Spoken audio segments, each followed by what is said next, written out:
আমরা সকল প্রকারের খারাপ কাজ থেকে বিরত থাকার শিখি। রোজা মানুষকে খারাপ কাজ থেকে বিরত রাখার শিখাই, তারপর অর্জন করা শিখায়। অতএব রোজা আমরা ভালোভাবে পালন করব, আমরা তাকে অর্জন করার চেষ্টা করব। রোজা রাখলে কাকরটি হয়ে যাবে তা বলা হয় নাই, লাআল্লাকুম তাত্তাকুন বলা হয়েছে যে সম্ভবত তোমরা তাকে অর্জন করবে। আবার আরেকটা হাদিস আছে, আমন সালাম রমাদান ঈমান ওয়া ইহতিসাবান গুফরা লাহু মা তাকাদ্দামা যামবি ওয়া মা তাআখারা ওয়া যে ব্যক্তি ঈমান ও ইহতিসাবের সাথে রোজা রাখবে তার জীবনের আগের গুনাহ সব মাফ করে দেওয়া হবে।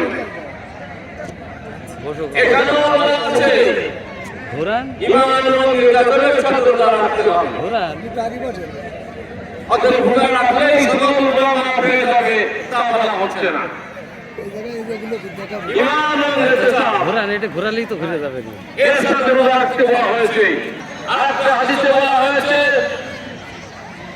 মাল্লাম ইয়াদা কাওলা যুরি ওয়া ওয়ালা বিহি ফালাইসা লিল্লাহি হাজাতুন ফি আন ইয়াদা তাআমাহু ওয়া শারাবাহু।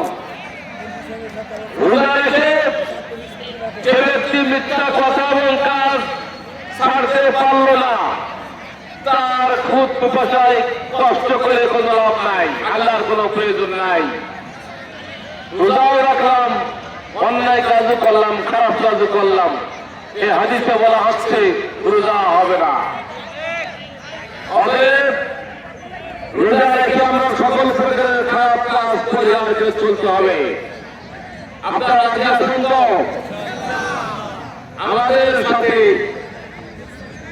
আমাদের বক্তব্যের সাথে এই রমজান মাসের প্রশিক্ষণ জড়িত রয়েছে।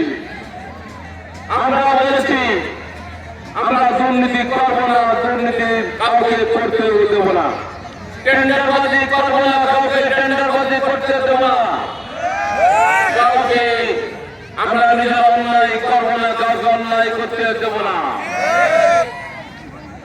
গ্রামে গঞ্জে আইন শৃঙ্খলা পরিস্থিতি আপনারা অটুট রাখবেন। আইন শৃঙ্খলা পরিস্থিতির যাতে কোনো অবনতি না ঘটে সে ব্যাপারে আপনারা খেয়াল রাখবেন। যদি কোনো সমস্যা হয় নিজেরা আলোচনা করে সেটা সমাধান করবেন, আর ব্যাপক সমস্যা হলে তখন সেটা আপনার আইনের আওতায় নিয়ে আসবেন। একটা সমাজ অন্যায় কাজ করে কতজন? অন্যায়কারী বেশি থাকে?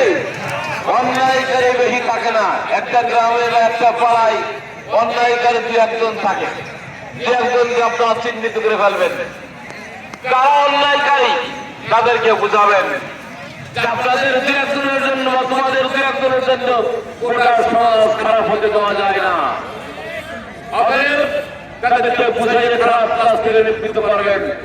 যদি না হয় তার জন্য আদালত আছে, আইন আছে, আইনের আওতায় নিয়ে আসবেন।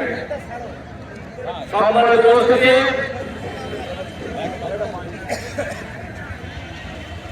নবনির্বাচিত এমপি হিসাবে আপনাদের দাবি দাওয়া থাকে অনেক, অনেক জায়গায় গিয়েছি, ইউনিয়ন ঘুরেছি, দাবি অনেকেই করেছেন। রাস্তাঘাট, ব্রিজ, কালভার্ট, স্কুল, কলেজ, মাদ্রাসা, মসজিদ, মন্দির, বিভিন্ন প্রতিষ্ঠানের উন্নয়ন কর্ম, সংস্কার কর্ম, নতুন করে নির্মাণ ইত্যাদি কর্মসূচির কথা, কাজের কথা আমাকে বলেছেন। আমি বলবো পর্যায়ক্রমে সব হবে। আপনাদের এলাকার কোন জিনিসটা প্রয়োজন, কোন রাস্তাটা দরকার, কোন বিল্ডিংটা দরকার, কোন কালভার্ট দরকার, এটা আপনারা লিখিতভাবে আমাদেরকে জমা দেবেন। আমরা এলাকাতে পর্যায় করে সবগুলো করবো। আর আমি সবশেষে আহ্বান জানাতে চাই, সমাজের আইন শৃঙ্খলা ঠিক রাখবেন, মিলেমিশে বসবাস করেন, মারামারি হাতকাটাকাটি হানাহানি এসব বন্ধ করবেন, নিজেরাই সমস্যার সমাধান আলাপ সমস্যার সমাধান করবেন। আমি আর কথা বলতে যাচ্ছি না, আমি আমার জন্য দোয়া চাই, আপনাদের জন্য আমি দোয়া করি। সবাই ভালো থাকুন, সবাই সুস্বাস্থ্য কামনা করে, মঙ্গল কামনা করে আমার সংক্ষেপে কথা আমি শেষ করছি। আসসালামু আলাইকুম ওয়া রাহমাতুল্লাহ।